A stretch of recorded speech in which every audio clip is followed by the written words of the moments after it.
Toroid is the endless solenoid. Solenoid क्या होता है? एक लॉन्ग कंडक्टर होता है जिस पे वायर हमने रैप किया। ये क्या है? एक सर्कुलर होलो ट्यूब होती है जिस पे हमने वायर रैप अप किया, जिसमें से करंट पास कर रहा है। यहाँ पे देखिए ये जो डॉट पॉइंट क्या रिप्रेजेंट कर रहे हैं? That current is coming outward, और यहाँ पे क्रॉस है। जैसे ये करंट बाहर की तरफ आ रहा है तो ये करंट यहाँ पे इनसाइड जा रहा है। So like this on the whole wire the current will do. So there are 3 point where we have to find the magnetic field: outside, on the surface और inside. P, Q, R. P point outside है, Q on the surface है, R inside है। यहाँ पे 2 radius है। R1 is the outer radius of this loop and R2 is the inner radius, and R is the point where we have to find the magnetic field. So firstly the outside at point P यहाँ पे। तो इसके लिए हमें ampere circular law लगाने के लिए क्या करेंगे? इसको एक लूप बना लेंगे। तो लूप बनाने के लिए इस क्लोज लूप को तो ही सर्कुलर लॉ लगेगा। सो लाइक दिस। सो इस पॉइंट पे आप मैग्नेटिक फील्ड का फॉर्मूला लगाएंगे, ampere circular law, BdL is equal to mu naught I। अब यहाँ पे देखें, यहाँ पे कोई भी इस लूप में आपका क्या है? इस लूप में कोई भी करंट फ्लो नहीं कर रहा इस लूप में, because this is point outside. Okay, so current will be 0। So mu naught into 0 BdL। अब B और DL अब इसी लूप की एक लेंथ ले लें जिस पे हमने फाइंड करना था। ओके, उसी डायरेक्शन में हमारा B होगा, बिकॉज जो करंट मैग्नेटिक फील्ड होती है that is always tangent to the current. Okay, magnetic field इसके टेंजेंट होगी तो हमारा क्या होगा? ये इसके टेंजेंट हुई, और B और DL का आपस का एंगल कितना होगा? 0। सो B इज इक्वल टू 0। और यहाँ पे DL इस क्लोज लूप का जिसका रेडियस स्मॉल r है उसकी लेंथ कितनी होगी? 2πr। So B comes out to be 0। Case 2 on the point, on the surface, second point पे, ठीक है जी, डेट इज Q पॉइंट। ये जो रेडियस अब r है, ये जो रेडियस r है that is less than r1 and greater than r2। So BdL is equal to mu naught n net. अब ये पॉइंट ऊपर है उसके, इस टॉरॉइड के ऊपर बिल्कुल। Okay, so in this case the current is flowing. अब ये करंट फ्लो हो रहा है क्योंकि ये पॉइंट जो लिया है उस केस में वो पॉइंट पे ही यहाँ पे जो वायर्स में करंट फ्लो हो रहा है। अगर let's say n number of turns हैं तो क्या होगा आपका? I net is equal to NI। Okay, total current into number of turns, we put the value of I net here, B into 2πr। उस लूप की ये point जो हमने लिया है अब इसका ले लेंगे। अब इसकी लेंथ कितनी होगी? जिसका रेडियस कितना है R, उसकी लेंथ कितनी होगी इस लूप की? 2πr is equal to mu naught NI। B is equal to mu naught NI upon 2πr। अब यहाँ पे n upon 2πr number of turns per unit length. ये क्या है? उस लूप की लेंथ। 2πr क्या है? उस लूप की लेंथ। ये नंबर ऑफ टर्न्स है, that is let's say that is small n। So number of turns per unit length. So B is equal to mu naught NI। Third case, at the point R inside. अब ये वाला point इस tube के inside, अब ये point R है। अब ये जो R है वो आपके R2 से भी लेस है because R2 is the inside radius. तो BdL is equal to mu naught 0, because यहाँ पे कोई भी करंट नहीं है इनसाइड, तो कोई भी मैग्नेटिक फील्ड नहीं होगी। तो mu naught into 0 B into 2πr। इस लूप की लेंथ जो हम ये लूप बनाएंगे इसमें उसकी लेंथ भी 2πr होगी। B is equal to 0।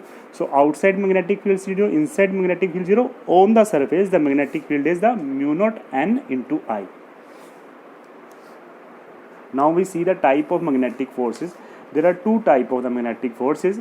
अगर दोनों की डायरेक्शन सेम होगी तो क्या होगा? मैग्नेटिक फोर्स लेट से एक इधर है एक इधर है, then both are attractive in nature. अगर एक की इधर है और दूसरे की ऑपोजिट है then that is a repulsive in nature. अगर अट्रैक्टिव इन नेचर है, वहाँ पे माइनस साइन आएगा, और अगर रिपल्सिव इन नेचर है वहाँ पे पॉजिटिव आएगा। That we see in the upcoming paragraph. Force on the current carrying rod. अब क्या है?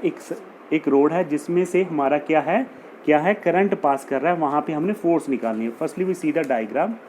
ये एक पर्टिकुलर रोड है जिसकी लेंथ L है, जिसको हमने वायरिंग के थ्रू एक बैटरी पे कनेक्टेड है, और इसको हमने एक मैग्नेटिक फील्ड में रखा है नॉर्थ से साउथ। तो this will denote the magnetic field line, और दिस विल बी द, यहाँ से पॉजिटिव से नेगेटिव करंट फ्लो हो रहा है, तो I गिवन है, B गिवन है।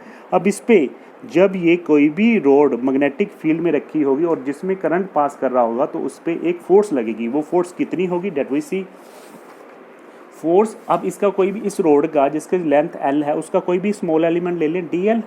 ओके, अगर उसका स्मॉल एलिमेंट DL ले लें तो उस पर कितनी फोर्स लगेगी इस मैग्नेटिक फोर्स की वजह से, दैट इज द आईडीएल। ये आप लोगों ने याद रखना, force on the small current element is the force on the small current element is the IDL, then current pass through and the length of that small element on the complete road। अगर पूरी road पे बात करें तो क्या होगा, ये तो इस रोड पे इतनी फोर्स लग रही थी, DF लग रही थी, अब इसकी डायरेक्शन भी बताएंगे। अब टोटल रोड पे कितनी फोर्स लगेगी, that is F integral of DF।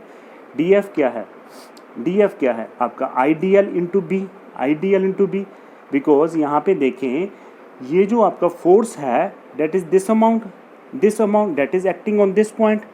अगर ये मैग्नेटिक फील्ड में रखेगी, we just multiplied the magnetic field, so I D L का integration L into B, L cross B.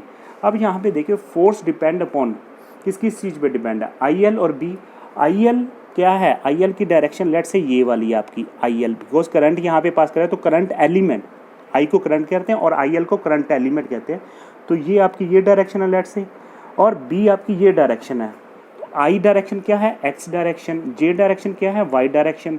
तो एफ किस डायरेक्शन में होगी, that is in the Z. फिर से बता रहा हूँ, आई एल क्या है, लेट से एक्स, ये आपका लेट से वाई डायरेक्शन में मैग्नेटिक फील्ड।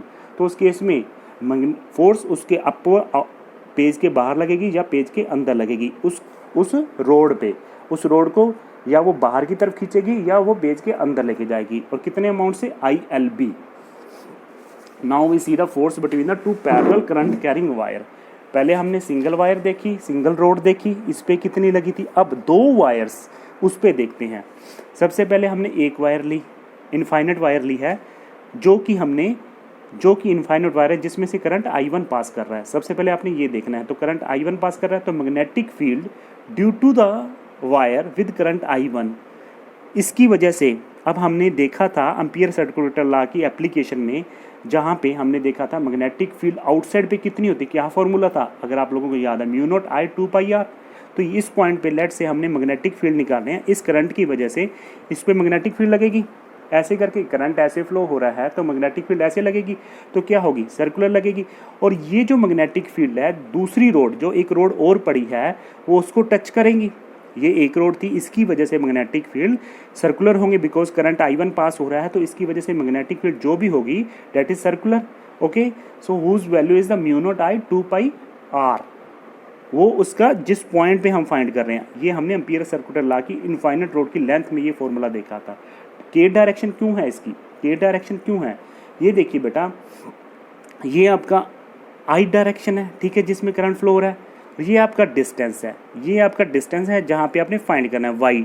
तो जो मैग्नेटिक फील्ड होगी that is always parallel to this plane I, और जिस जहाँ पे पॉइंट है उसका डायरेक्शन का एक्स और वाई के परपेंडिकुलर होगी, that mean in the Z direction. तो that's why I just put a K. Okay, के का मतलब जेड है यहाँ पे। फिर से बता रहा हूँ, करंट आई और जिस डायरेक्शन में हमने, जहाँ पे हमारा पॉइंट पड़ा है वो कौन सी डायरेक्शन में, वाई में। ये पॉइंट है, लेट से ए पॉइंट है, तो वाई इस प्लेन के, एक्स वाई प्लेन के परपेंडिकुलर होगी मैग्नेटिक फील्ड। ये फॉर्मूला हमने एम्पियर सर्कुलर लॉ की एप्लीकेशन से देखा है। अब देखें, इसकी वजह से due to this magnetic field होगी, due to this infinite rod, वो मैग्नेटिक फील्ड विल इन्फ्लुएंस, वो किस पे भी लगेगी, इसकी मैग्नेटिक फील्ड दूसरी रोड पे लगेगी जो इसके विसिनिटी में पड़ी है, सराउंडिंग में पड़ी है, वो कितनी होगी। अब ये फॉर्मूला हमने देखा है, F is equal to I L B. इसकी वजह से जो मैग्नेटिक फील्ड होगी वो क्या होगी, वो इस पे रोड पे फोर्स लगाएगी, वो कितनी फोर्स लगाएगी, that we see F into I two L into B. अब आई टू एल क्या है, आई टू एल मैंने आपको बताया है, I2 क्या है, I2 आपका करंट इसमें जितना फ्लो हो रहा है that is also in the X direction, इसका भी एक्स डायरेक्शन में था, इसका भी एक्स डायरेक्शन में होगा, तो इसका आपको I2L इसका एक्स डायरेक्शन में है, इसकी वजह से current element that is I2L। और मैग्नेटिक फील्ड किसकी वजह से है, मैग्नेटिक फील्ड इसकी वजह से, जब इसमें करंट फ्लो होगा तो उसकी मैग्नेटिक फील्ड कितनी होगी, वो इस पे इन्फ्लुएंस करेगी, तो मैग्नेटिक फील्ड इसकी होगी और करंट इसका खुद का होगा। Okay, so date is I2L जिसकी लेंथ L है। ओके, ये इनफाइनाइट की नहीं है, ये फाइनाइट की है, फाइनाइट लेंथ की है second rod. So F into I2L into I into B. So we put the value of B from this equation. B की वैल्यू क्या है, mu naught I 2π/k value put की, I2L into I into mu naught I1 upon 2πy, यही value थी आपकी, यहाँ पे I1 था, तो वी पुट द वैल्यू। अब यहाँ पे I सारा, यहाँ पे mu naught I1 I2 that is L, L is the length, जो सेकेंड रोड की लेंथ, ओके, L इंटू आई क्रॉस के अपॉन 2πy। अब आई क्रॉस के क्या होता है, यहाँ पे मैंने फॉर्मूला किया, आई डॉट आई 1 होता है, जे डॉट 1 होता है, के डॉट 1 होता है, और दूसरे का आई डॉट जे डॉट के डॉट आई 0 होते हैं, ठीक है जी। इसी तरह इनका क्रॉस लिख रखा है, आई जे का क्रॉस के होता है, जे के का क्रॉस आई के आई होता है, के आई का क्रॉस जे होता है, जे आई का क्रॉस माइनस के होता है, के जे का क्रॉस माइनस आई होता है, आई के का क्रॉस माइनस जे, आई जे और के आपस का इनका क्रॉस 0 होता है। इन फॉर्मूलों को आपने याद रखना है। तो आई क्रॉस क्या है, माइनस जे के बराबर, तो we just put the minus. So this is the mu naught I1 I2 L upon 2πy। अब देखिए मैंने आपको बताया था, जब दोनों में करंट सेम डायरेक्शन में पास करेगा तो उस केस में क्या होगी, अट्रैक्शन होगी। और मैंने शुरू में आपको ये भी बताया था, जब दोनों में सेम पास होगा तो हम कौन सा साइन लेंगे, माइनस, ओके। तो ये देखिए माइनस साइन अपने आप आ गया, I1 एंड I2 दोनों एक ही डायरेक्शन में है, okay. So here the minus sign. So in the term of magnitude हम साइन नहीं लेते हैं, सिर्फ मैग्नीट्यूड लेंगे, mu naught I1 I2 L upon 2πy। This L is the length. Attraction के लिए minus sign, when both the current are passing in the same direction, repulsive when the current are in opposite direction we take positive one।